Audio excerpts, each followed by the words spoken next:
My husband told me our flight home from Mexico was at 8 p.m. We'd been celebrating our 10-year anniversary. When I got to the airport, I discovered he'd changed his flight to 2 p.m. He'd already left, flew home without me, left me stranded in a foreign country, alone. When I called him, he laughed, said it was a prank. The divorce papers I filed 3 days later weren't a prank. My name is Elena. I'm 30 years old. And this is the story of how my husband destroyed our 10-year marriage with a joke. Let me start from the beginning. I met my husband, Derek, when I was 19 years old. We were in college together, University of Texas. He was funny, charismatic, always the life of the party, always pulling pranks, harmless stuff, hiding people's phones, fake spider in someone's bed, jump scares. Everyone thought he was hilarious. I did too, at first. We dated for 2 years. Got married when I was 21. Young, in love, ready to start our life together. The first few years were good. Derek worked in sales. I became an elementary school teacher. We bought a small house in Austin, started talking about kids, planning our future. But Derek never really grew up. He still loved pranks, still loved being the funny guy. And his pranks started getting meaner. He'd hide my car keys when I was late for work. Thought it was hilarious. He'd tell me we had dinner plans with friends. I'd get dressed up. Then he'd laugh and say he was joking. No plans. He'd convince me I'd forgotten important dates. Our anniversary. My mom's birthday. Then reveal he was pranking me. Every time I got upset, he'd say the same thing. It's just a joke. Learn to take a joke. You're too sensitive. His friends always laughed, always encouraged him. So I tried to be a good sport, tried to laugh along, even when it hurt, even when it humiliated me. By our 9th year of marriage, I was exhausted. Exhausted from never knowing if Derek was telling the truth. Exhausted from being the butt of his jokes. Exhausted from being told I was too sensitive. We hadn't been happy in a long time. We barely talked anymore, barely connected. Our marriage was falling apart. So when Derek suggested a trip to Mexico for our 10-year anniversary, I was hopeful. Maybe this trip could fix things. Maybe if we got away from his friends, away from the pranks, away from everything, we could reconnect. Remember why we fell in love. We booked a week in Cancun, an all-inclusive resort. Beautiful beaches, romantic dinners, time to talk, time to heal. The first few days were okay. Not amazing, but okay. Derek was on his phone a lot, texting his friends, showing them pictures. But we had some nice moments. A couple's massage, dinner on the beach, watching the sunset together. I started to feel hopeful. Maybe we could make this work. Maybe our marriage wasn't over. Then came our last day. We were flying home the next morning, or so I thought. We spent the day at the beach, had lunch at the resort, packed our bags. Around 4 p.m., Derek said we should head to the airport. Our flight's at 8, he said, but you know how bad airport security can be. Better to get there early. Made sense. I agreed. We checked out of the hotel, got an Uber to Cancun International Airport, arrived around 5:30 p.m. Plenty of time. We walked up to the check-in counter. Derek went first, handed over his passport. The airline agent smiled. Printed his boarding pass. Have a nice flight, Mr. Chen. Then it was my turn. I handed over my passport. The agent looked at her computer, frowned. I'm sorry, ma'am, but I don't see you on this flight. My stomach dropped. What? That's not possible. We're traveling together. She checked again. I have a Derek Chen on the 8 p.m. flight, but no Elena Chen. I turned to Derek. What's going on? He shrugged. I don't know. Maybe they made a mistake. The agent kept typing. Wait. I do see an Elena Chen, but you're on a different flight. The 2 p.m. flight. I stared at her. The 2 p.m. flight? But it's almost 6. That flight already left. Yes, ma'am. 4 hours ago. My heart started pounding. That doesn't make sense. I didn't book a 2 p.m. flight. We booked together. Same flight, 8 p.m. The agent looked uncomfortable. According to our system, your flight was changed 3 days ago to the 2 p.m. departure. Changed by who? She hesitated. The change was made under the reservation confirmation number. I can't see who specifically made it. I turned to Derek. Did you change my flight? He looked away. Wouldn't meet my eyes. And I knew. Derek, did you change my flight? He started laughing. Actually laughing. Oh my God, you should see your face right now. I couldn't breathe. What did you do? It's a prank. Relax. A prank? Yeah, the guys thought it would be hilarious. I changed your flight so you'd miss it. You should have seen how panicked you looked. I stared at him. This man I'd been married to for 10 years. You changed my flight? Without telling me? It's just a joke, Elena. Chill out. How is this a joke? I missed my flight. How do I get home? He shrugged. I don't know. Book another one? Derek, we leave tomorrow. I have to be at work on Monday. So book a flight for tomorrow. With what money? We spent our budget on this trip. Figure it out. Come on, it's funny. You're being dramatic. The airline agent looked horrified. Sir, did you deliberately change your wife's flight without her knowledge? Derek rolled his eyes. It's a prank. She's just mad because she doesn't have a sense of humor. I felt tears starting. Not sad tears. Angry tears. Where's your flight? 8 p.m., like I said. You're leaving? Right now? Yeah, I have to get back. I have work on Monday.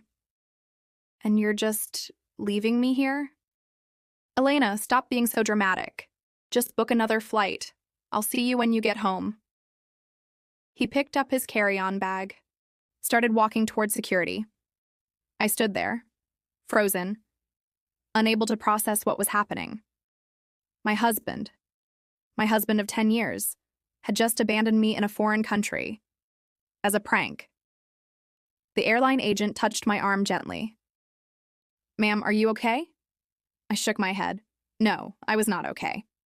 Derek disappeared through security, didn't look back, didn't check if I was okay, just left.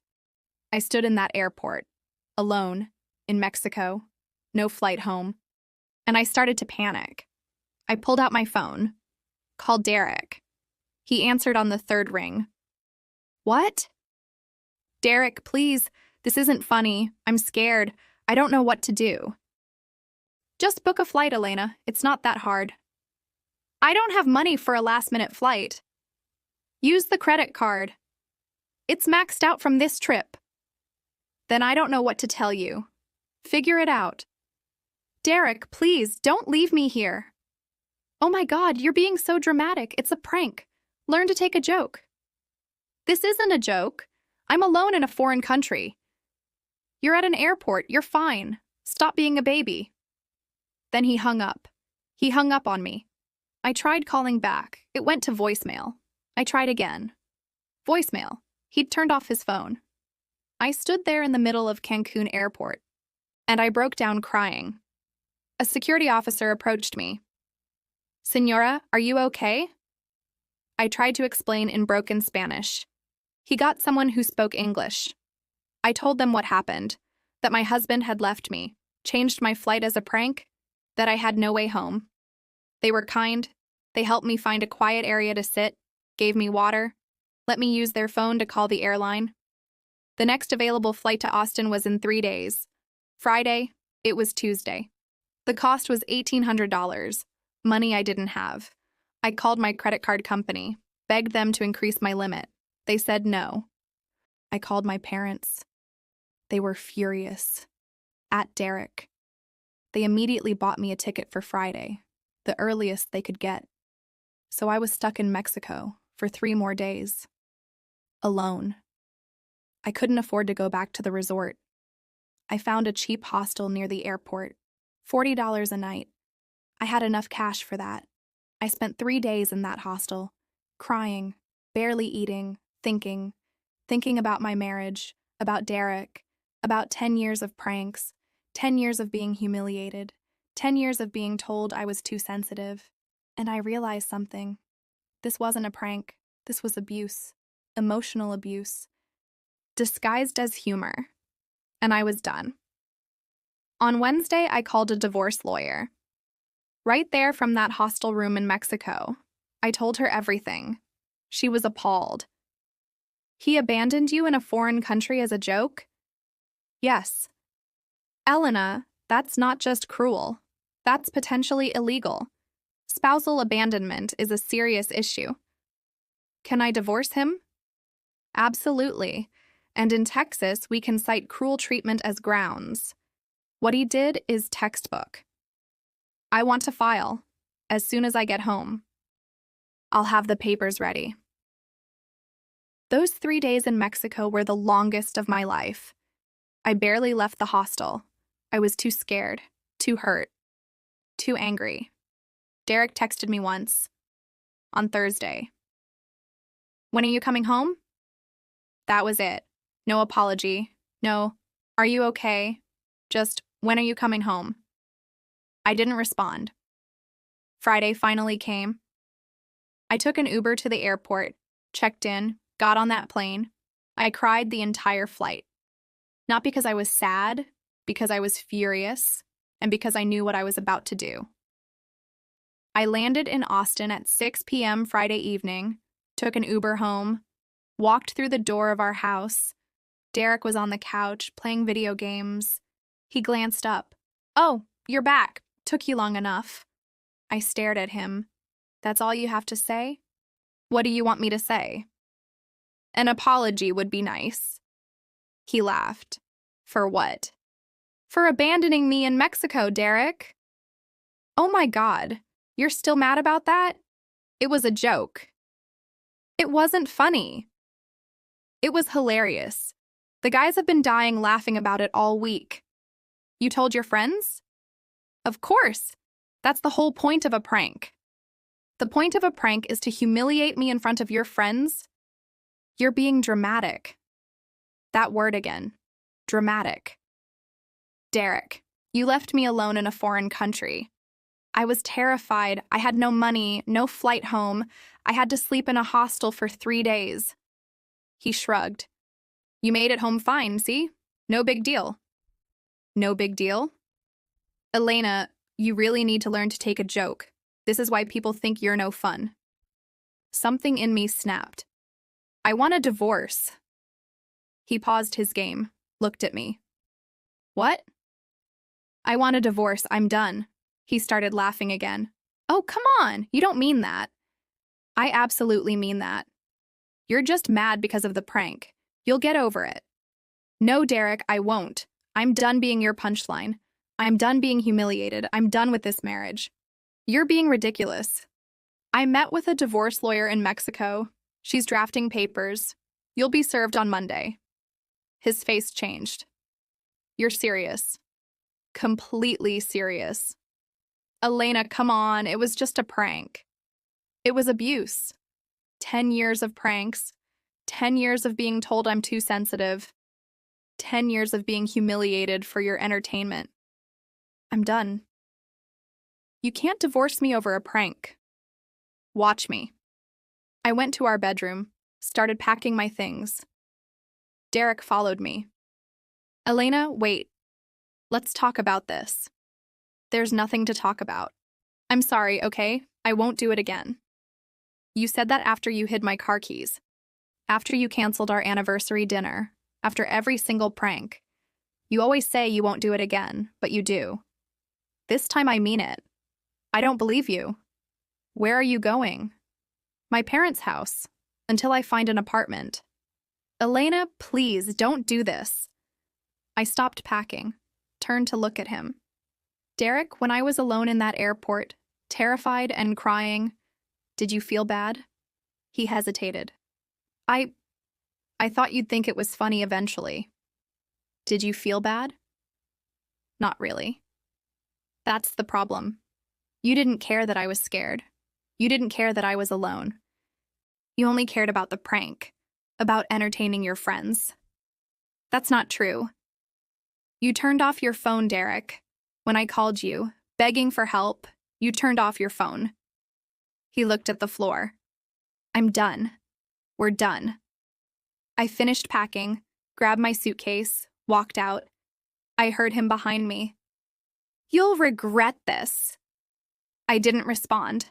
I got in my car, and I drove to my parents' house. They were waiting for me, arms open. My mom hugged me. We're so proud of you. That's when I finally felt safe enough to break down. The divorce took 6 months. Derek fought it at first, said I was overreacting, that I couldn't end a 10-year marriage over one prank. But when my lawyer presented evidence of his pattern of behavior, text messages, videos of pranks he'd posted online, testimonies from friends who'd witnessed his treatment of me, the judge wasn't amused. Mr. Chen, abandoning your spouse in a foreign country is not a prank. It's cruel and potentially criminal behavior. Derek tried to argue. The judge shut him down. The divorce was granted. I got half of everything. The house, the savings, his retirement account, everything. Derek was furious, said I was being vindictive, that I was ruining his life over a joke. I didn't care. I also filed a report with the airline. What Derek did was against their policies. He'd accessed my reservation without my permission, changed my flight without authorization. The airline banned him for life. He can't fly with them ever again. Good. His friends stopped talking to him. Once they realized the full extent of what he'd done. Once they understood he'd left me alone in a foreign country. They stopped finding it funny. They stopped finding him funny. Derek lost friends, lost respect, lost half his money, lost his wife, all for a prank. I moved into my own apartment 6 months after leaving. Small, but mine. My own space. Where nobody pranks me, where nobody humiliate me, where I feel safe. Derek tried to reach out a few times after the divorce, said he was sorry, said he missed me, said he realized he'd made a mistake. Too late. I blocked him. I don't owe him forgiveness. I don't owe him another chance. I owe myself peace. And peace is what I finally have. Sometimes people ask me if I regret divorcing him, if maybe I overreacted, if it was really that bad. And I think about that moment, standing alone in Cancun airport, terrified, abandoned, calling my husband and begging for help, and hearing him laugh. No, I didn't overreact. If anything, I should have left years earlier. The moral of this story is simple. If someone repeatedly hurts you and calls it a joke, it's not a joke. It's abuse. And you don't have to tolerate it. Not from friends, not from family, not from a spouse. Nobody has the right to humiliate you for entertainment. Nobody has the right to hurt you and tell you you're too sensitive. Nobody has the right to abandon you and call it a prank. Derek thought he was funny. He thought his pranks made him popular, made him the life of the party. But all they did was show his true character. Someone who valued laughs more than his wife's dignity. Someone who valued his friends' approval more than my safety. Someone who couldn't understand the difference between humor and cruelty. And I'm grateful I finally saw that. Grateful I finally left. Grateful I chose myself. To anyone out there in a relationship where you're constantly the punchline, where your feelings are dismissed as overreaction, where you're told to learn to take a joke, you're not overreacting. You're not too sensitive. You're not the problem. They are, And you deserve better. You deserve someone who respects you, someone who would never dream of humiliating you, someone who protects you, not someone who abandons you in a foreign country for a laugh. I spent 10 years with Derek, 10 years of pranks, 10 years of being told I was too sensitive, 10 years too many, but I'm free now. Free from the pranks, free from the humiliation, free from him. And I've never been happier. Derek thought his prank was hilarious, but the punchline was on him. He lost everything. And I gained my freedom. That's a trade I'd make every single time. Thank you for watching. If you enjoyed this story, please like, subscribe, and share. And remember, if someone treats you poorly and calls it a joke, the real joke is thinking you have to stay. You don't. Walk away. Choose yourself. You deserve better.